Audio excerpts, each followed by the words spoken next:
Salut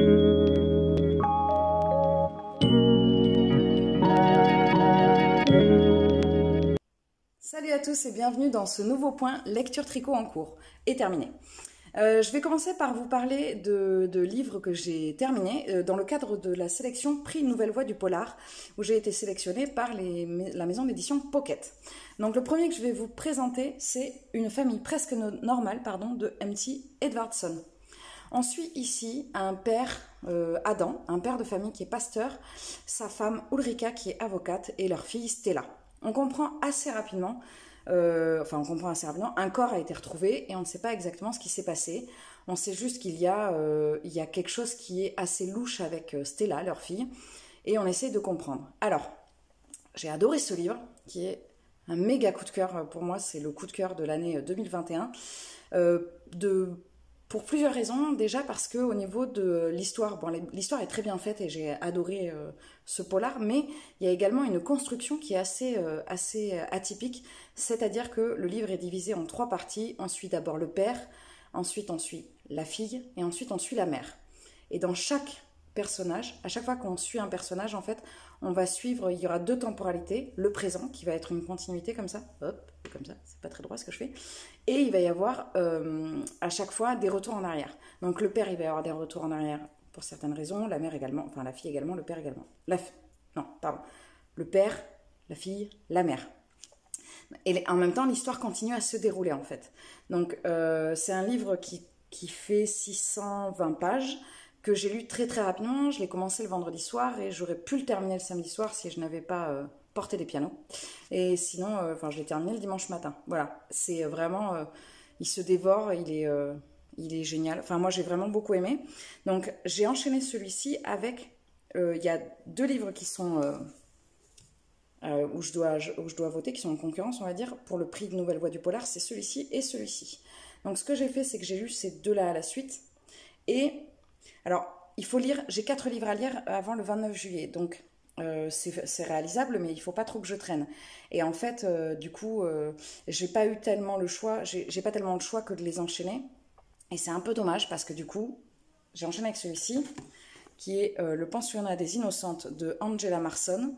Pareil, c'est un polar étranger et c'est un peu dommage parce que en fait, on n'est pas du tout sur le même rythme, mais pas du tout. C'est-à-dire que le premier, on est sur un rythme pas lent mais pas loin, je dirais, où effectivement on suit la famille, mais il n'y a pas 50 milliards de rebondissements à la seconde.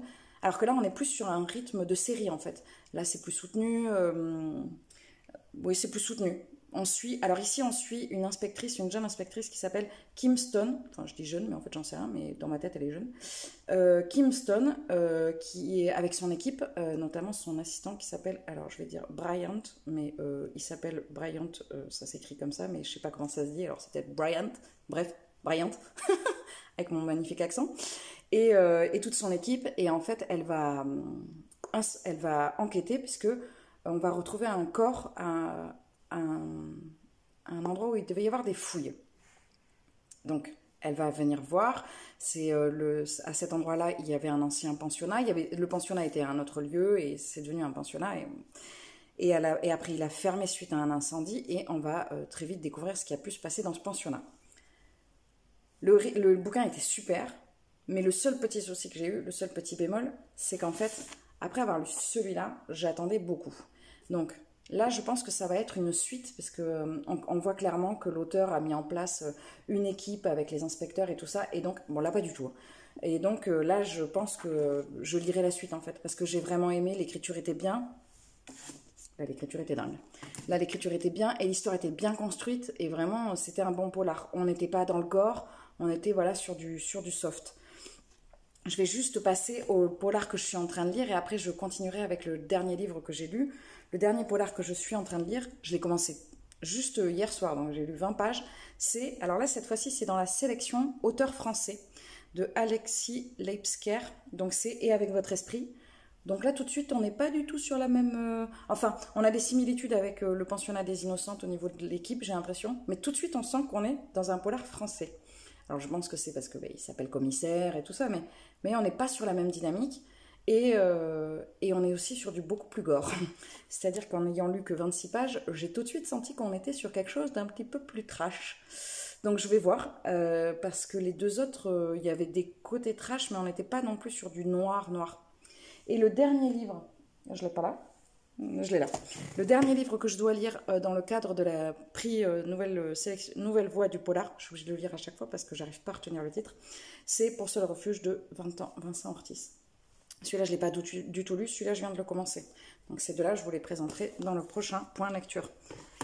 Enfin, le dernier livre que j'ai lu, c'est Femmes néolithiques, le genre dans les premières sociétés agricoles, chez CNRS Éditions. Je l'ai lu dans le cadre des masses critiques Babelio, c'est moi qui l'ai sélectionné. Alors là, comment dire, rien à voir, rien à voir avec ce que je suis en train de lire ou ce que j'ai pu lire avant. C'est-à-dire que là, on est sur une étude, on est sur un document très scientifique où en fait on va venir on va venir étudier les sépultures au néolithique et comprendre en fait s'il y avait des différences de genre entre les sépultures d'hommes, de femmes, d'enfants et d'immatures. Les immatures, si j'ai bien compris, je pense que je ne me trompe pas, ce sont les êtres vivants, enfin les êtres humains qu'on ne peut pas genrer, c'est-à-dire qu'on ne peut pas dire femme ou homme, on ne peut pas sexuer. Et donc du coup, c'était très intéressant, mais après c'est une étude scientifique, ce qui veut dire qu'ils vont poser des jalons, des hypothèses, mais ça ne va pas être affirmé en fait. On peut voir qu'effectivement, sans vous dévoiler tout le suspense, il y a des différences hommes-femmes, et c'est très intéressant, et surtout l'autrice, donc pardon, je n'ai pas cité Anne Augereau, l'autrice, ce qui est très très intéressant, c'est qu'elle vient soulever un point qui est, en fait, au néolithique, on a commencé à rentrer dans des sociétés patriarcales. Et pourquoi ? Pourquoi est-ce qu'on réservait certains outils à des hommes et d'autres à des femmes ? Alors on a des suppositions, notamment au niveau des pertes sanguines chez les femmes, que les hommes évidemment n'ont pas, et que en fait on excluait les femmes, enfin on leur interdisait de se servir de certains outils. Donc voilà, c'est vraiment, ça pose des questions sur, aujourd'hui il y a des choses qui nous semblent évidentes, qui sont beaucoup remises en question en 2021 à notre époque, mais pendant quand même des siècles et des siècles, il y a des choses qui ont été vues comme évidentes, alors qu'en fait, ça ne va pas de soi. Ça ne va pas de soi que, heureusement aujourd'hui, on ne s'arrête plus au fait que les femmes doivent porter, c'est les femmes qui portent plus de bijoux que les hommes, ou qui se maquillent, ou qui portent des robes. Bref, ça c'est chacun... je ne vais pas du tout rentrer dans ce débat-là, même si moi j'ai mon idée bien à moi, et que je préférerais que... Enfin, c'est pas que je préférais, mais n'empêche que, pourquoi est-ce qu'on devrait réserver, il n'y a pas si longtemps que ça, les femmes ne pouvaient pas porter de pantalon. Voilà, c'est tout ce que j'ai à dire. Il n'y a pas si longtemps, les femmes ne pouvaient pas porter de pantalon. Actuellement, j'ai un jean. Vous ne le voyez pas, mais j'ai un jean. Donc, pourquoi est-ce qu'on ferme certaines portes? Voilà. Et en fait, ce livre, il fait ça. Il ouvre certaines portes, il ouvre certaines fenêtres, il ouvre certains œil de bœuf, si on veut, j'en sais rien, même si c'est microscopique, il ouvre des choses, et qui viennent à se questionner, et c'est toujours très intéressant de se questionner. Bon, après, c'était un peu dense à lire, j'avoue que, j'ai pas eu envie de le lire au coucher. Enfin, même si c'était intéressant, mais c'est quand même pas... c'est pas un thriller, quoi. Voilà. Ensuite, j'ai un tout petit peu avancé sur Marie-Antoinette, mais alors là, je l'ai mis de côté depuis tous les polars, donc surtout parce que je voulais finir Femme néolithique avant, donc je ne vous en parlerai pas parce que je ne me rappelle plus où je me suis arrêtée. J'en parlerai dans mon prochain point lecture. Je vais continuer maintenant avec la partie tricot. Alors, au niveau des tricots, hop, la première chose, c'est que j'ai terminé mon Lady Hercule. Alors là, maintenant que j'ai une super lampe, la couleur est nettement mieux. Et il est à l'envers. Voici le Lady Hercule de Magdalena, de Triple L de Mag. Donc, il est absolument magnifique. Maintenant, il est bloqué. Donc, on voit bien, hop, on voit bien la dentelle, voilà, qui est bien avec une grosse torsade là que j'aime beaucoup et une dentelle. Après, il y a, alors, les manches montées. J'en ai parlé dans ma dernière vidéo. Les manches montées, c'est le fait d'avoir fait les emmanchures et après d'être venu relever des mailles. Voilà, donc là, les manches montées. Et hop, donc ça c'est le dos, avec la grosse dentelle dans le dos qui est bien équilibrée, qui est très très bien répartie. Mes boutons que j'ai trouvés donc dans un super magasin de boutons. Voilà, que j'adore. Et j'irai tout chercher là-bas. Hop, on voit rien, ça fait pas la mise au point. C'est pas grave. Voilà. Donc il tombe hyper bien, hop, et ça va être mon gilet de l'été, puisque de toute façon, on a un été tout pourri. Voilà. Donc ça, c'est mon Lady Hercule. Donc vous voyez rien, mais si vous voulez le voir, vous pouvez voir sur mes photos Instagram. Voilà. Ça, c'est pour le tricot complètement terminé. Après, j'ai bien avancé sur mon Lady Orient Express que je fais en test pareil pour Triple Mag. Alors là, c'est pareil, on est sur une dentelle hyper belle. Et là, vous voyez, c'est le drame. Dun, dun, dun. Il y a une grosse bande bleue là, vous la voyez? Et oui, c'est parce que c'est mes écheveaux qui sont très différents, dont je vous parlais la semaine dernière. Alors là, on voit moins, mais ça c'est très bleu, ça c'est très vert. Donc je suis un peu mécontente parce qu'elles viennent du Canada, que je les ai payées un peu cher, et que ben voilà, on est sur des bains très différents. Un poil dans la bouche. Voilà, il avance bien, donc le dos c'est juste du jersey, mais là on voit bien la bande bleue, et après j'alterne les écheveaux en fait. J'alterne bleu-vert, et en fait on le voit là. On voit que la première partie est plutôt verte, il y a une bande bleue, et ensuite c'est bleu-vert. Bon, en vrai c'est un tout petit peu plus subtil, parce que le bleu tire un peu plus sur le violet, mais bon on le voit quand même quoi. Voilà, donc j'ai avancé, j'en suis là, vous voyez, sous les emmanchures j'ai bien avancé.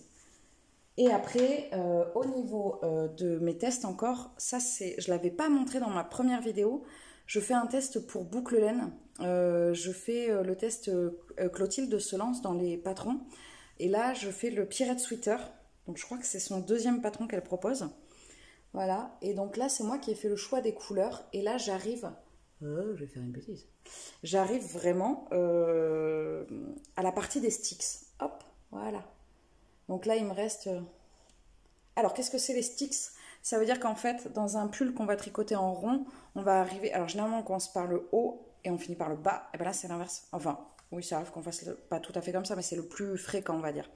Là, c'est l'inverse. On a commencé par le bas et on va arriver ici. Et quand on va arriver ici, en fait, on va faire des sticks. C'est-à-dire, ce sont comme des espèces de côtes qu'on va faire ici. Et qu'après, on va sécuriser. Donc, on va venir doubler avec un fil et qu'on va couper. Ouais, alors pour ceux qui ne tricotent pas, couper du tricot, c'est extrêmement stressant. Je ne l'ai jamais fait. Mais bon, voilà, après, c'est quand même très bien expliqué. Puis j'ai une amie qui l'a déjà fait, donc je m'inquiète pas trop. Voilà, c'est tout. Alors j'ai un autre tricot en cours, le châle Tanaki de Yarnflex. Mais que je fais avec de la boucle laine aussi, que je ne vous montre pas parce que je ne l'ai pas du tout avancé. Donc là, j'ai plus que 2 en cours, enfin 3 avec le châle. Donc je pense que je vais aller beaucoup plus vite au niveau des pulls. Parce que là, j'en avais 3 avec le Lady Hercule, donc ça faisait un petit peu trop. Voilà. Et puis le temps ne s'y prétend pas, voilà, je vais tricoter des pulls. Parce qu'en plein été, normalement, je passe un peu plus au crochet, mais là, bon, il n'y a pas de raison. Voilà. Bah, écoutez, c'est tout pour mes points tricot lecture de la semaine. J'espère que cette vidéo vous a plu, qu'elle n'a pas été trop longue. Alors, j'ai actuellement 21 abonnés sur ma chaîne. Alors moi, ça me touche énormément, puisque ben, voilà, je me lance tout juste et je vous remercie de prendre le temps d'écouter ce que je vous dis, en fait, enfin ce que j'ai à vous proposer comme contenu. Si vous avez des suggestions sur la qualité de la vidéo, ou si vous avez des suggestions sur le contenu, s'il y a des choses que vous aimeriez voir plus en détail ou moins en détail, n'hésitez surtout pas à me le dire. Si vous voulez des références pour les bouquins, je pense que je vais noter toutes les références de ce que je vous ai, des bouquins et des tricots dans le détail de la vidéo. Mais voilà, il ne faut pas hésiter à revenir vers moi, soit sur Instagram, j'ai le même pseudo, c'est Charlotte Olivre Tricote, soit directement sur YouTube, n'hésitez pas à mettre des commentaires. Je vous souhaite une excellente journée et bientôt un excellent week-end parce que nous sommes jeudi et que c'est bientôt le week-end. À très vite, salut!